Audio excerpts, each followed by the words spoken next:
बीड जिल्ह्यामध्ये जे प्रकार घडत आहेत त्याची मी काल पण आपल्या माध्यमातून निंदाच केलेली आहे आणि त्याचा निषेधही केलेला आहे। बीड जिल्हा मी काल पण बोललेलो आहे की बिहार होतोय का काय, आता त्याच्यापेक्षा असं बिहारवाले म्हणतील की बीड करता का काय, अशी परिस्थिती एवढी वाईट बीडची करून ठेवलेली आहे। बीडमध्ये कायदा सुव्यवस्था राहिलेली नाही आहे। काल जो प्रकार घडला तो दुपारी 3 वाजता मस्साजोगचे सरपंच यांना किडनॅप केलं गेलं, त्यांना किडनॅपिंग करून त्यांना टॉर्चर करून मारलेलं आहे। आणि त्यांच्या मी मगाशी माध्यमाशी बोलताना दाखवताना सुद्धा दाखवलं की त्याचा जो मीडियांशी त्याचे फोटोग्राफ्स आलेले आहेत, त्या फोटोग्राफ्समध्ये क्लिअरली दिसते की त्याच्या डोळ्यावर जखमा आहे, तर डोळे काढायचा प्रयत्न केलेला आहे। त्यांचा जी आहे ती कपाळावरती निशाणी आहे आणि आणखी PM झाले नाही। लोकांची भावना तीव्र आहे। मी मस्साजोग परिसरातील सर्व केज तालुक्यातील सर्व जनतेची जी भावना आहे की आरोपीला अटक झाली पाहिजे। त्याचं कारण असं आहे की हे जे आरोपी आहेत यांच्यावर मागच्या जी घटना घडली काल त्याच्या अगोदर 2 दिवसापूर्वी खंडणी मागण्यासाठी आले म्हणून गुन्हा दाखल होतो आणि त्यांची मागणी होती की खंडणीसाठी आले, दाबदडप केलं, मारहाणीचे व्हिडिओ पण होते, पण पोलीस प्रशासनानं त्याच्यावर थातूरमातूर गुन्हा दाखल केला आणि त्यांना कोर्टात प्रेझेंट केलं। आणि कोर्टाने काय केलं तर कोर्टाने त्यांना जामीन दिला। जामीन झाल्याच्या नंतर केज पोलीस स्टेशनचे PI पाटील नावाचे त्या आरोपीसोबत होते आणि आरोपीसोबत असताना त्यांना घेऊन ते फिरत होते आणि त्याच्यानंतर 3 वाजता या सरपंचाला उचललं जात आहे। म्हणजे याच्यामध्ये पोलीस प्रशासनाची साथ आहे का, हात आहे का, अशी शंका माझ्यासारख्या एका लोकप्रतिनिधीला येते। कारण त्याचं कारण असं आहे की ही घटना घडल्याच्या नंतर दुपारी काल 4 वाजण्यापासून मी SPंना फोन करत होतो, पोलीस SPने मला रिस्पॉन्ड केला नाही। कालही मी सांगितलेलं आहे, रेकॉर्डली आहे। माझ्या स्वतःच्या फोनवरून मी फोन करत होतो, माझ्या PAच्या फोनवरून त्यांना मेसेजेस केलेले आहेत, मेसेज केली, माझ्याकडे पूर्ण रेकॉर्ड आहे, तरी पण त्यांनी रिस्पॉन्ड दिला नाही।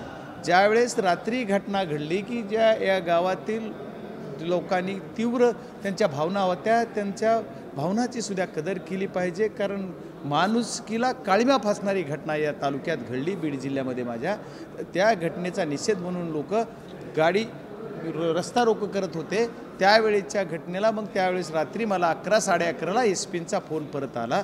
मला वाटतं आदरणीय आमच्या सुप्रियाताई सुळे पण त्यांना बोलल्या, त्याच्यानंतर SPंना मला बोलावं असं वाटलं, तरी मी त्यांचा मला फोन आला नाही, मीच त्यांना परत रात्री फोन केला आणि मग रात्री 3 वाजेपर्यंत मी त्यांना बोलत होतो।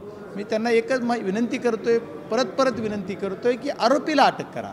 त्यांच्याकडून आरोपीला अटक करताना मला त्यांच्याकडून सकाळी माहिती कळाली की 2 आरोपी अटक केलेले आहेत। त्याचे नाव काहीतरी एक केदार आणि चाटे नावाचा मुलगा आहे असं कळतंय। पण या 2 आरोपीला अटक करून मुख्य आरोपी पळवून लावायचा आहे का हा जो आरोपी जो कोण मुख्य असेल त्याच्या पाठीमागे सुद्धा धाराशिव जिल्ह्यातलं कुठलं कनेक्शन आहे का, त्याचं कनेक्शन पुणे लाईनशी आहे का?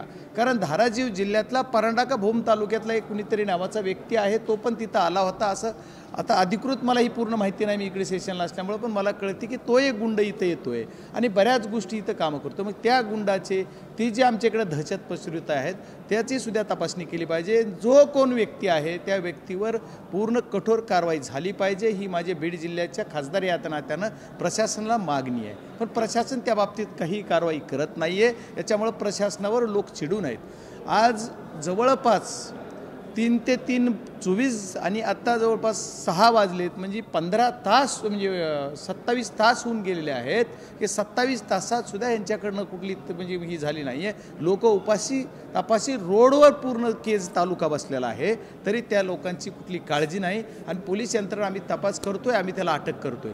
मला SPने सांगितलं होतं की आम्ही दुपारी 3 पर्यंतचा आम्हाला वेळ द्या, तर लोकांची भावना अशी होती की नाही आम्ही 9 पर्यंतचा देतो। लोकांना पण मी समजावून सांगितलं होतं की ठीक आहे, प्रशासनाला आपण थोडी मदत करूयात, वेळ देऊयात। तरी प्रशासनानं 3 वाजले, आता 6 वाजले, तरी पण आणखी काही म्हणजे प्रगती झालेली नाही आहे। आम्ही अटक करतो आणि कळालेली माहिती अशी आहे ती खात्रीशीर असेल की नाही मला नाही सांगता येणार, पण पोलिसाच्या समोर आरोपी पळून जातात, गाडीत फोन ठेवतात, गाडीत कॅश होती असं कळतंय। मग गाडीत कॅश किती होती, कोणची गाडी त्यांना सापडली, हे मीडियाला तरी खुलेआम का सांगत नाहीत? पोलीस यंत्रणेनं हे मीडियाला सांगितलं पाहिजे की आम्हाला हे 2 आरोपी कुठं सापडलेत, त्यांच्यासोबतले कोण कोण पळून गेलेत, या 2 आरोपींची तुम्ही रिमांड घेतली का, त्यांना तुम्ही FIR त्याच्यावर लॉन्च करून त्याच्यानंतर ती कोण आरोपी होते हे मारायला ह्याची चौकशी केली का? कारण तुम्हाला जर पहाटे 4 वाजता ते सापडलेत असं कळतंय, तर आता 12, 14, 15 तास होऊन गेले, तर 15 तासात या आरोपींनी तुम्हाला काय कबुली दिली ही तुम्ही मीडियाला सांगितली पाहिजे. आणखी मीडियाला 15 तासात पोलीस का सांगत नाहीत, ह्याच्या पाठीमागं कोण आहे ह्याचा तपास लागला पाहिजे. मी कालपासून म्हणतोय की याच्या पाठीमागचा तपासातला म्हणजे तपासात एक कळ पाहिजे याच्या पाठीमागं कोण आहे, याचा करता धरता कोण आहे. त्या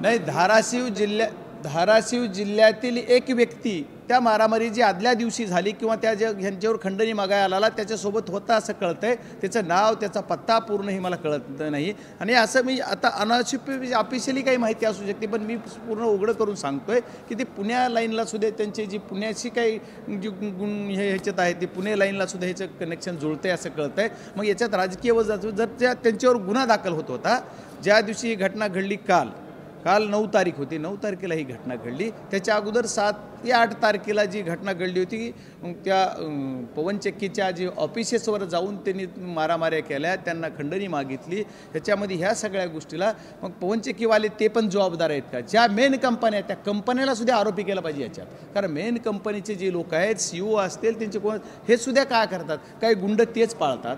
ते गुंड आमच्या शेतकऱ्यांना मारतात, शेतकऱ्यांच्या शेताचं अतोनात नुकसान केलं जात आहे, शेतकऱ्यांची संमती घेतली नाही, बऱ्याच गावात NOC घेतली जात नाही, ते टावर उभे केले जातात. हे कशासाठी चाललं आहे? कुणाचा आर्थिक व्यवहार कुणाच्या घरी जातो ह्याची चौकशी कराय. माझी आज गव्हर्नमेंटला मी पत्र दिलं आहे. मी ज्या संसदेचा सदस्य म्हणून आहे, ज्या सभागृहात मी काम करतोय, तिथं मी आज सेक्रेटरीला CBI चौकशी या गोष्टीची झाली पाहिजे असं मी पत्र आता दिलेलं आहे. आणि त्या पत्राची कॉपी मी आपल्याला सर्वांना देतो. राजकीय वाटतं की जी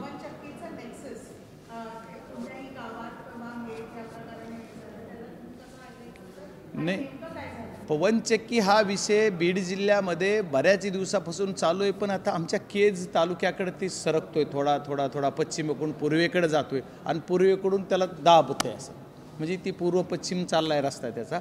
आता आम्ही केजपर्यंत आलो आहे, केजपर्यंत आलं की ते बऱ्यापैकी आम्हाला तिथं त्याचं आता आमच्या तालुक्यावर म्हणजे माझा होम पिच माझा तालुका ही केजच आहे. आणि त्या केज तालुक्यात तसा विचार केला तर हे जे सरपंच एक्सपायर झाले, ज्यांना मारलं आहे, एक्सपायर म्हणजे सॉरी ज्याला मारलेला आहे, मर्डर ज्यांचा झाला आहे, ते सरपंच ज्या गावचे, ती गाव माझ्या स्वतःच्या जिल्हा परिषद गटामध्ये मी ज्यावेळेस 17ला निवडून आलो त्या गटातलं ते गाव आहे. म्हणजे मला त्या मतदार असणारं ते गाव आहे, त्या गावात झालं. म्हणजे माझ्या होम पिचला ही घटना घडते. तो एकदम चांगला कार्यकर्ता होता, सोजळ असा, 40 वर्षे 35-40 वर्षे वय आहे, एवढा यंग जनरेशनचा मुलगा. मागच्या 5 वर्षापूर्वी त्याची पत्नी सरपंच होत्या, ते आता स्वतः सरपंच आहेत. अशा असणाऱ्या व्यक्तीला एवढ्या गोष्टीने दाबलं जात आहे. आणि ह्या पवन चक्कीच्या बाबतीत मग तिथे NOC घेतल्या पाहिजेत. आता बघ शेजारी गाव आहेत, विडा आहे, आणखी देवगाव आहे, असे काही जे गाव आहेत त्या गावांना तिथं काम चालू आहे, तिथे NOC घेतलेलं नाहीत असं मला काही सरपंच सांगतात आणि कामं चालू आहेत. या सगळ्यांमध्ये नंतर CBIची चौकशी पण अतिशय बलाढ्य नेते बीडमध्ये आहे. धनंजय मुंडे असो, पंकजा मुंडे असो, यासारखे नेते आहेत. आणि देवेंद्र फडणवीस सध्या मुख्यमंत्री आहेत. कायदा आणि सुव्यवस्थित परिस्थिती बीडमध्ये पूर्णतः संपली आहे का? नाही साहेब, तुम्ही ज्यांचे नावं घेतात मला ह्याच्यावर त्यांच्याविषयी काही बोलायचं नाही आहे. मला जे बोलायचं आहे की जर सर्व एवढे जण आहेत तर आज केजमध्ये 15 तास झालं, उलटतंय का नाही उलटते, एक रात्र गेली का नाहीत गेली, तर परळीमध्ये एकाचं अपहरण केलं. म्हणजे चाललंय काय? परळीत एका वपराला उचलून नेलं, डायरेक्ट वपरळीमध्ये त्याला उचलून नेलं. दुबे नावाचा, अमोल दुबे नावाचा जो मुलगा आहे त्याला उचलून नेलं आणि त्याला किडनॅपिंग केलं आणि पार पोलीस स्टेशनला जमाव जातोय. म्हणजे कायदा वसो हे जर सर्व बलाढ्य नेते आहेत असं तुम्ही म्हणताय, तर मग बलाढ्य कार्यक्रम कसा व्हायला आहे? ही किडनॅपिंग का होती?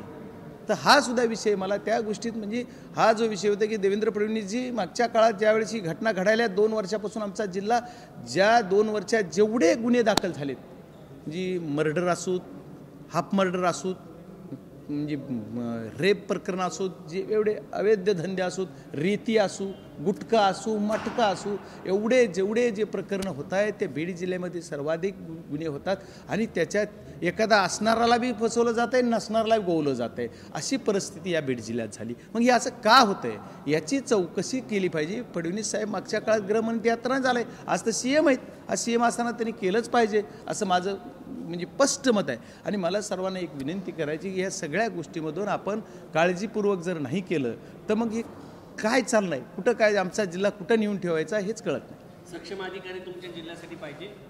नाही, माझी एकच मागणी आहे की ज्या SP या प्रकरणाकडे कुठेही गांभीर्याने बघितलेलं नव्हतं. SP साहेब, याच्या अगोदरचे SP, आताचे आलेले SP, याच्याकडे पोलीस यंत्रणाचं बिलकुल या गोष्टीवर 1% त्यांचं नियंत्रण राहिलं नाही. पोलीस यंत्रणेचं त्याच्यावर नियंत्रण नाही. आणि दुसरी माझी मागणी की ह्या SPंना तात्काळ तुम्ही बदला, एक गोष्ट. आणि दुसरी गोष्ट अशी आहे की जे आमचे PI ज्या गुन्हेगारांनी किडनॅपिंग केले त्याच्याबरोबर किडनॅप करायच्या अगोदर हे अर्धा तास त्या गुन्हेगाराबरोबर तो PI आहे, पाटील नावाचे PI. मग याला तुम्ही का त्याचं निलंबन अगोदर करा. जर आरोपी बरोबर हा PI आहे त्याचं निलंबन होत नसेल किंवा ह्याच्यावर कायच होतं मग तर ते आम्ही कुठल्याही माने तुम्ही आरोपी पकड. तुम्हाला जर आरोपी पकडायला वेळ लागतोय ना तर ज्या आरोपी बरोबर गुन्हा करताना हे PI होतं त्यांचं अगोदर निलंबन करा. त्याच्यानंतर बाकीचे पुढचे विषय लोक समजून घेतील. तुम्ही कुठल्याच तुमच्या अधिकाऱ्यावर कारवाई करणार नाहीत. मग या लोकांना तुम्ही पोलीस यंत्रणेचे साथ आहे असं वाटतंय मला कधी कधी. Okay, thank you.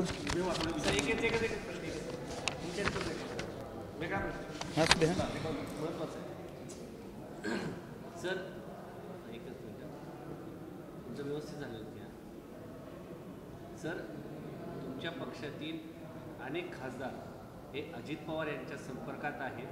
काही गाठीभेटी झाल्याचं समजतंय, त्याच्यामध्ये तुमचंही नाव येतं आहे. काही वृत्तपत्रामध्ये काही खासदारांचे नावं आले, त्यांचा पक्षप्रवेश झाला आहे. याबद्दल तुमचं काय मत आहे? नक्की याच्यामध्ये किती तथ्य आहे? आपण जे विचारलं की काही खासदारांचा पक्षप्रवेश झाला आहे. नाही, पक्षप्रवेश होणार आहे अशा बातम्या छापणार. ठीक आहे, म्हणजे माझ्या ऐकणे चुकलं का तुमच्या बोलणे चुकलं माहीत नाही, पण मी ऐकलं ती की तुम्ही असं बोलला. पण असं जर कुणाला कळलं, एखाद्याला एखादी गोष्ट कळली की असं आमच्या पक्षात चाललं आहे आणि असं गेलं आहे, तर समजा आम्ही तुम्हाला कळलेली माहिती आम्हालाही थोडी सांगा. माझंही नाव येते. आम्ही 8 लोक आहोत. आदरणीय सुप्रियाताई आणि अमोलजी कोले हे दुसऱ्यांदा आहेत. आदरणीय सुप्रियाताई आता जो 5व्यांदा 4थ्यांदा आलेले आहेत, सिनियर लीडर म्हणून आमच्या ते काम करतात. आणि आम्ही बाकी जे 6 जण आहेत ते न्यू कमर्स आहेत. त्याचे 2 जण आमदारमधून आलेले आहेत. आम्ही जिल्हा परिषदेच्याच गाड्या वाजवून आता पहिल्यांदाच खासदार म्हणून झालो आहे. आम्हाला असं कुठं कधी वाटलंही नाही. आमच्या सगळ्यांना आम्ही इंटरनल चर्चा करतो आहे की तुला कुणाचा फोन आला का, तर ठीक आहे बोलले असतील कुणी.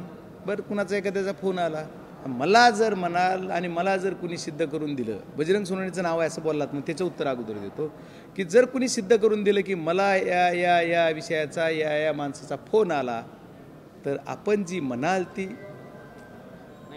एक माझं पूर्ण होऊ द्या की आपण जे म्हणाल ते राजकीय मी म्हणजे काय करेल, राजकीय शिक्षा भोगायला तयार आहे. एक गोष्ट आहे, मला कोणाचा फोन आला नाही आणखी तरी आत्ता या क्षणापर्यंत. आता उद्या काय होईल, मला कुणाचा आला तर मी बोलणार का बोलणार नाही. आदरणीय अजितदादा सुद्धा आमचे नेते होते, त्यांच्याबरोबर आम्ही काम केलं आहे. आदरणीय साहेबांचे ते जवळीक आहेत आणि साहेब तर आमचं दैवत आहे. पण या गोष्टीला कुठंही आधार नाही आहे. अशा गोष्टी मीडियात का येतात मला माहीत नाही. मला कुणी केला नाही. आमच्याही कुणी लोकांना कुणी जर संपर्क केला असेल तर ती संपर्कसुद्धा म्हणजे असा प्रवेश वगैरे म्हणून नाही. काय चाललं आहे, कसं आहे, हाय हॅलो असं झाला असेल, मला असं कुणी म्हणलं नाही. मला काही त्याच्याकडे माहिती माझ्याकडे नाही आहे आणि असं काही होणार नाही. तुम्ही एक लक्षात ठेवा, आमची पार्टी, आमची आयडेंटिटी जी आहे ती सेपरेट आहे. आमची आयडेंटिटी आदरणीय शरदचंद्रजी पवार साहेब आहे. त्या आयडेंटिटीवर आम्ही काम करणारे 8चे 8 खासदार आहोत. आता मला विधानसभेतले तिथले सगळ्यांचे परिचय म्हणजे असला तरी त्यांच्यावर बोलण्यापेक्षा मी आज इथं सांगतो की 8च्या 8 खासदारामध्ये सुप्रियाताईपासून माझ्यापर्यंत सगळे कुणीही कुणाच्या संपर्कात असो की नसो कुठेही जाणार नाही. एकच पार्टी आमची, एंटायर पार्टी, सगळे आम्ही एक आहोत. All the thank you.